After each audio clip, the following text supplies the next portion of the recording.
we had waiting for the bus jam where, you know, Sophie won annoyingly. Yeah,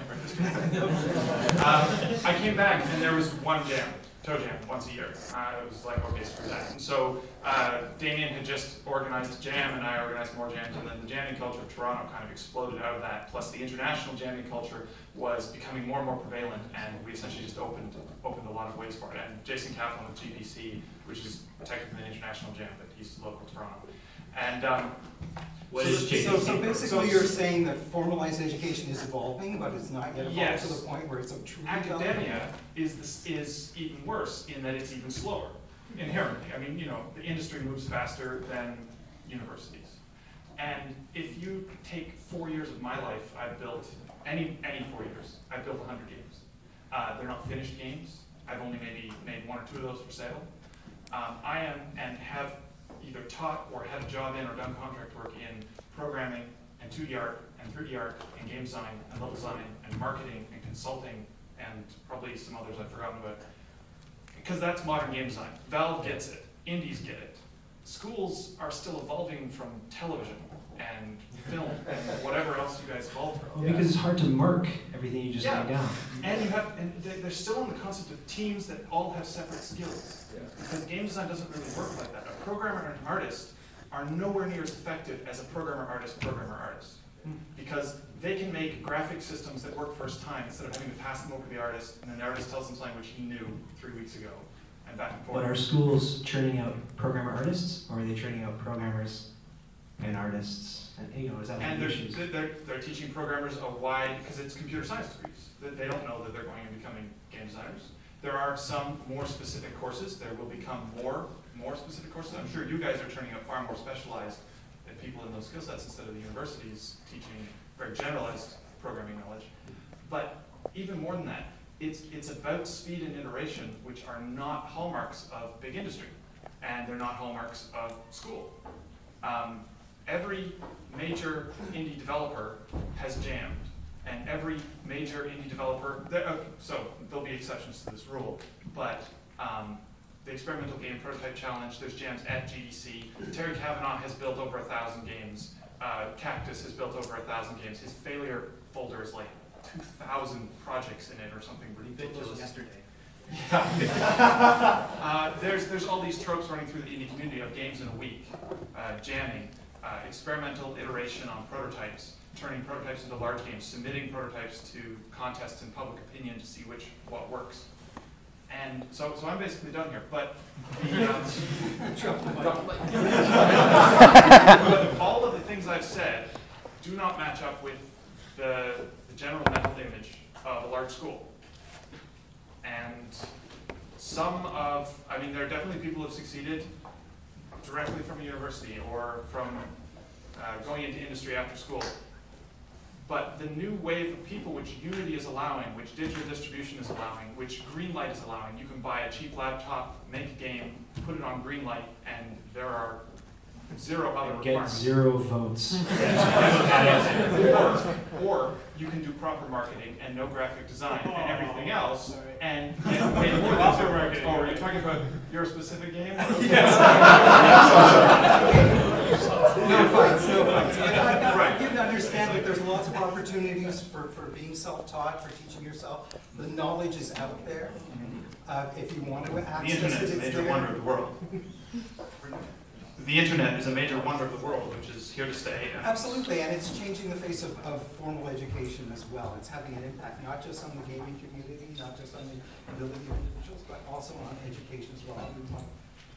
We'll probably touch on that at some point. One of the things I just wanted to say, sort of super quickly, is often sort of students come in as gamers without the knowledge about the experimentation which you're sketching out, and often a lot of what we do is point to the resources that you sort of talk to, and we can't encapsulate that necessarily within the frameworks of our courses, but pretty much most of our students are called game jams now. You can't encapsulate that? Well, the type of 1,000 games in 2 or 3 days is something which is tricky. 1,000 games in a year, it's not. Okay. 1,000 games in a year is sort of tricky, as you say quite rightly, to fit into an academic year. But what we can do is point people out at the community in a wider sense to take advantage of the jams that everybody does. So one of the things that we've seen is increasing numbers of our students go and engage with the community and, you know, benefit from the type of acquired knowledge that people have got. You know, there's that old sort of truth about 1,000 hours of making something makes a master. We don't have 1,000 hours of students' time, but we can point them at resources and people who spend that. Yeah. Only 1,000, what a steal. One of the other problems that you can run into as well is when your point is completely lost. And you just lose it entirely.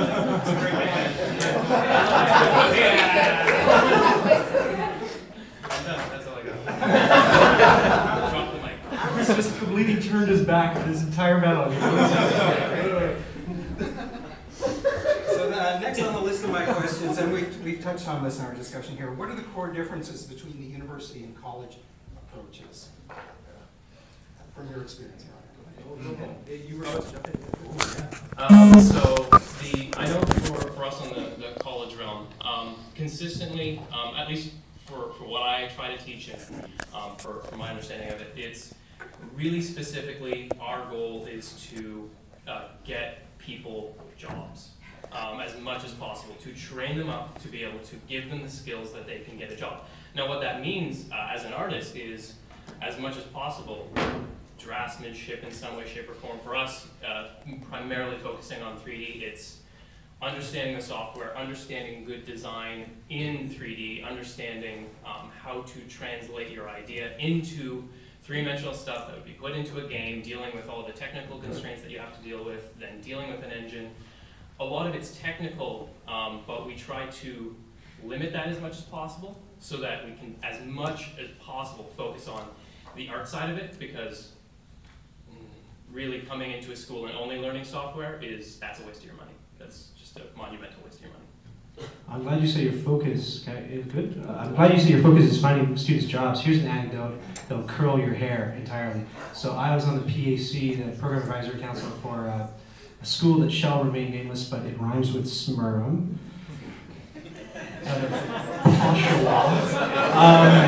And at the time it was when there was a lot of flash work going on in Toronto, and they were training students, I think, on UTK, and they had like one flash course. And I said, you might think about really increasing the amount of flash courses that you have, because UTK, you get out of school and you can't really get a job using UTK in many places, and you can't really create games on your own very easily using UTK. Flash, however, a lot of animation companies are using people who know Flash, and you can create your own game and sell it, market it. So it's sort of the way to teach students how to eat, and it'll help them get a job. And the teacher at the time, who I believe is no longer there now, thank goodness, said to me, "Oh, it's not up to us to get students jobs." And I said, "Well, what, really?" I said, what do you see as your role here then? And she said, "Well, our role is to provide a place for students to immerse themselves in a craft and really explore themselves and really try it on and feel what it's like, man." I'm like, seriously? Yes, a bit of hippie going on. But I said, like, if you had your class full of students in this room and you said that, you'd be murdered. You'd basically be murdered. So it was a really shocking attitude.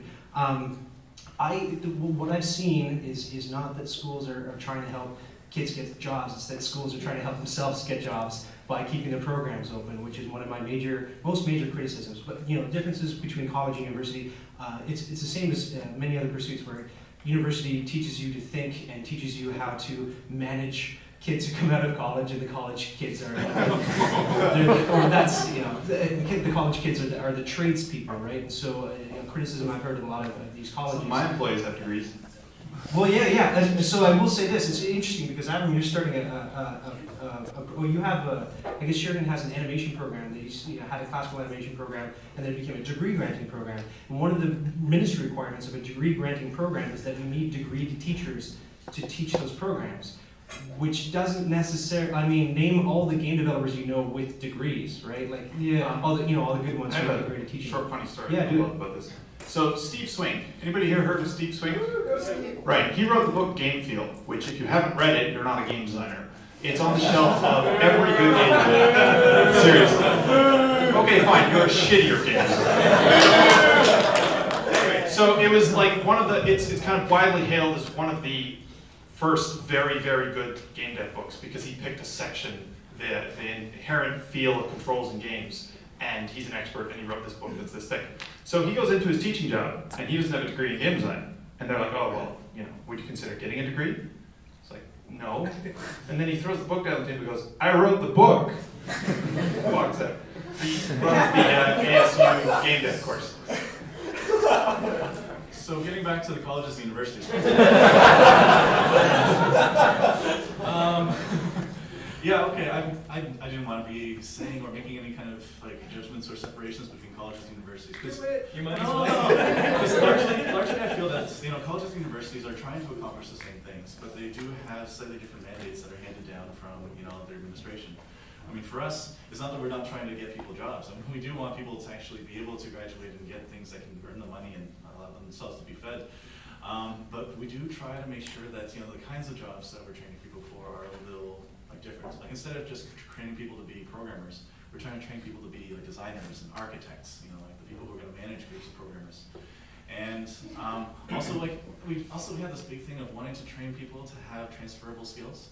So that while there's some people who really want to go into game design, they go in there and like 3 years later, like, we want to make sure that people actually have the skills to be able to go into things outside of game design, if they decide that they want to change fields later. So the things that we try to teach, the way we try to teach is meant to be at a level of transferable skills versus, very specific tools and programs. So I work at an art school where actually, people come because they want to make art, and so in some ways I have heard that sort of rhetoric about saying we don't care about jobs, we care about exploration of form. Yep. However, as some of my students here will be all too aware of, the rhetoric of jobs hits even the art school these days. So we're increasingly under pressure to think about internships and collaboration. And I must say, I said it again, I don't work on a games program, I work on something called Digital Futures, which is spectacularly badly named. However, our claim is that by knowing mixes between different disciplines, we can help students develop new fields. So for example, a very blunt example, I work with a woman called Kate Hartman, who's amazing, does lots of wearable tech. One of the things we're doing in research is imagining what a wearable game might be. That's something which really has no direct relevance on the industry right now, but may do in Oculus Rifts. well, yes.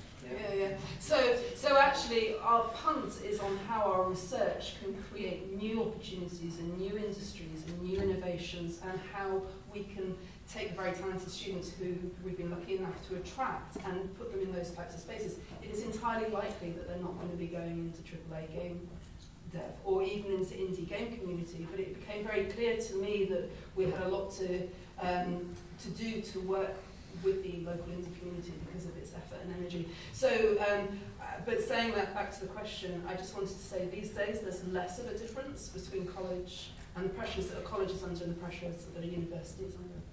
And you don't have to be too shamefaced to say that your students won't end up in AAA, because if they want to stay here, there's not a lot of AAA. Like we have, 2 companies now that do AAA in Ontario, and the rest of them are smaller. They're not necessarily console, but they're mobile, and they're education, and they're games for research, and not games for research, but games for health. So we kind of, exist on the periphery a lot in Ontario. And one thing that I'd like to see is schools, especially at the college level,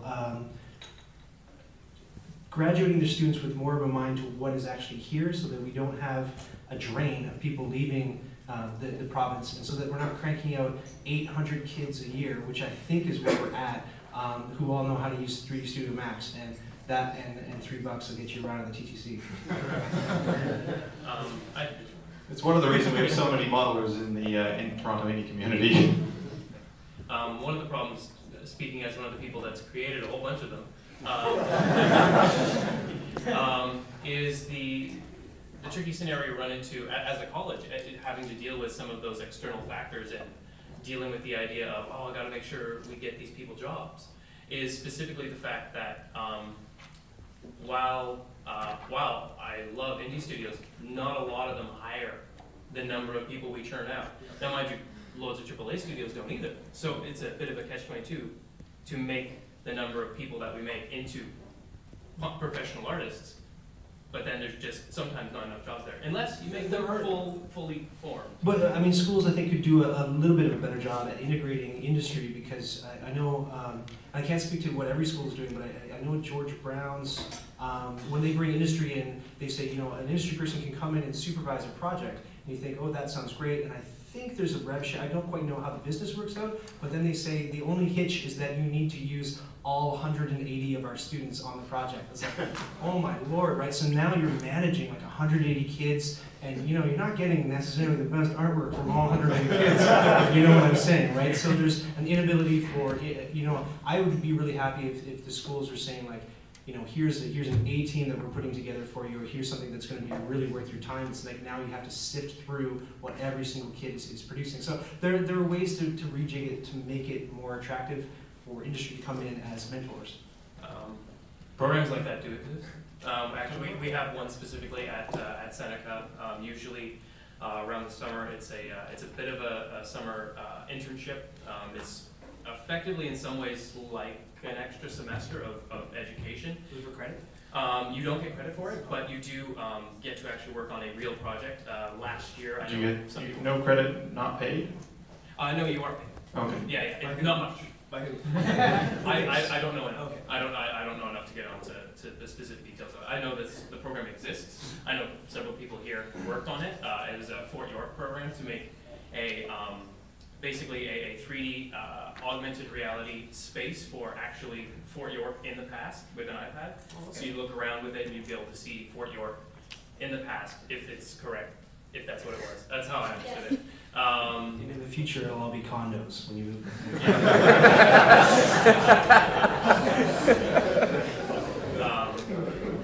But yeah, so those programs do exist. The problem happens when you do get too many people in it.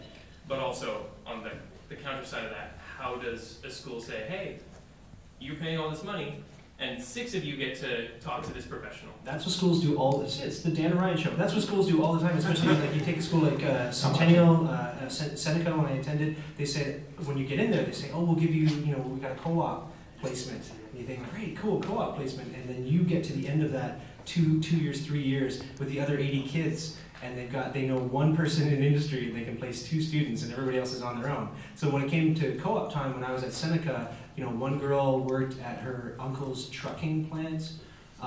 You know, I like got a job supervising kindergartners in Durham Board of Education. So, you know, they don't help you. And I've actually, in this internship program that I run at Untold, I've sort of caught the flotsam and jetsam from some schools, and people have come up to me and said, like, oh my God, if I don't get 200 hours, they won't graduate me, and I don't know what to do. I can't find an internship anywhere. So I've taken a couple of those students and worked with them and got their 200 hours for them, because I feel bad for them. That's crap. Ryan's home for lost. Yeah, it's like a wayward game developers sort of orphanage. Come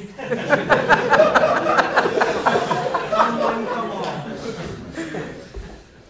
It's very generous of you, but so you can see some of the differences between colleges and universities that are just more rooted in specific skills acquisition and skills training. Probably have closer ties to industry in terms of what's curriculum is offered, etc. Okay. Let's see. Question number 3 now. Oh, question number, well, 3.5. So, and we've already touched on this, is in this new and growing field, what are local institutions doing right, and what are the areas that need improvement? So, what are they doing?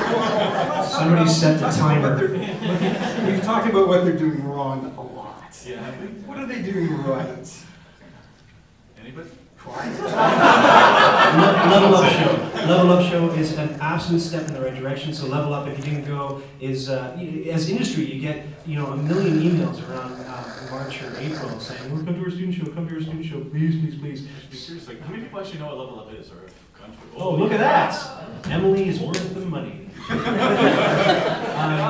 Yeah, so you all, and Alex, yeah, so you guys all know what Level Up is. Totally kicks ass. What these two guys are doing, where they're, I've been to a bunch of shows, it's like, man, I mean, I made that comment the first time I went to your show, Steve. I looked at, they just had programmers working on the games, and from the art you could tell, and they didn't play that long. I thought, man, if they could just focus on the programming, maybe the games would play a lot better. And so I said, hey Steve, you know, you should hook up with some sort of art program and have one group of kids do the art and animation, one group of kids do the programming. He's like, well, guess what? We're already doing it. And you know, that's when I think I met Emma. So I think that sort of lockstep approach of different skill sets is a really, really good idea. I know George Brown's doing something similar, and I'd like to see more and more schools adopt that model because it's a great idea. Yeah, I guess one of the things also is that, well, it's hard for us to say, oh, what are we doing right? Well, let me start. But one of the things that we did want to do with Level Up was to try to create a very inclusive environment so that instead of every school doing their own little show, we had like one big show where everyone can come together, everyone can see what everyone else is doing. That's amazing. I bumped into a lot of like specific individual clubs who weren't interested in talking to other clubs early on. Yeah. So, yeah, absolutely. Yeah, if we can just harmonize the schools so we all end on the same date, so you don't get like, oh, our games will be done in 2 weeks, come to our show. I got a little bit of that. Sure, there'll be a lot of people looking for jobs on the same day. It's good, man. Sheridan does it. You guys did your career hiring fair at animation program today, right? That's when they fly in like Disney and everybody. That's what I'd love to see it be. Just everybody from industry flies into Toronto because that's the big mega show day. That's where you harvest all the best talent that you can see. We graduate 150 students in animation. Oh my God. Lucky them. And all that competition breeds really, really great results. This is it, right? So I saw some really glum faces at Level Up. I'm like, oh, what's the matter, students? And they were like, your game looks better than our game. I'm like, should have worked your asses off, sorry. Don't worry, that gets better in the real world. I mean, that's one of the things actually we try to instill that in our classes as well, so that all of the milestones we have, you know, the game pitching, the design, the alphas, the betas are all done in front of everybody, you know, so everyone's not just handing them in, they're presenting them. So if one group happens to be falling behind a little bit, then you have this feeling of like, ah, crap. Yeah. And the other thing it does is it shows the schools, it shows you guys what the schools are doing. And if you got one school that's constantly churning out some really excellent work, that raises the bar. It's time for everybody to step up because everybody sees that. And when kids are thinking about where to go to school next year, I want to go to the guys who had the actual working games. One of the things I like to think that we do well is that we get people like Ryan to come in and critique our students' games. And when I say critique, I mean like tear them to little bits, and you know, so that whatever is broken can be rebuilt to be stronger. But really, I mean, like we can critique on our own, but getting people like people from industry who actually know, you know, this is going to work, this is going to fail horribly. And also, like, yeah, this thing's really important, you know, this thing's not so much. And to tell them in a language which is frank and sometimes profane, you know, is really instrumental in getting people that sense of reality, you know, sort of smacking them upside the head. Apologies to those of students of ours who are here. I'm sorry we did that to you. But you shouldn't be. There's a few of them who liked it so much they came back for more, right in the back over there, so yeah. Here's one thing that I'll say though, if you're who's looking to go to school, like next, do we have any high school students or prospective students? Just a couple? Okay, so 1, 2, so here's my advice, man. If you're going to school and the program is new, if you're not getting a discount, don't take the program. Yeah. Do not take the program unless they are giving you. My wife is running a fitness class. She's like reducing it from 150 bucks to 30 because it's her first time, and you should get the same thing from a school. If you are looking at a school and you're wondering if it's any good, don't ask students who are already in the program. Right. Ask students come who are out to 2 years. indie events and local community events and talk to everybody about what schools they liked and what they hated. Talk to the people who are 2 years out of school and find out if it was a worthwhile education. So never ask the kids who are in there. If you, and then one thing you should ask them is, did you graduate with at least one playable game? And if they say no, first tell that kid to get their money back, right? But don't take that program. Just don't take it, right? And that's harsh for any schools starting new programs. There really should be. I think one playable game is not harsh enough. No, right. So for multiple years and tens of thousands of dollars. Yeah. Yep.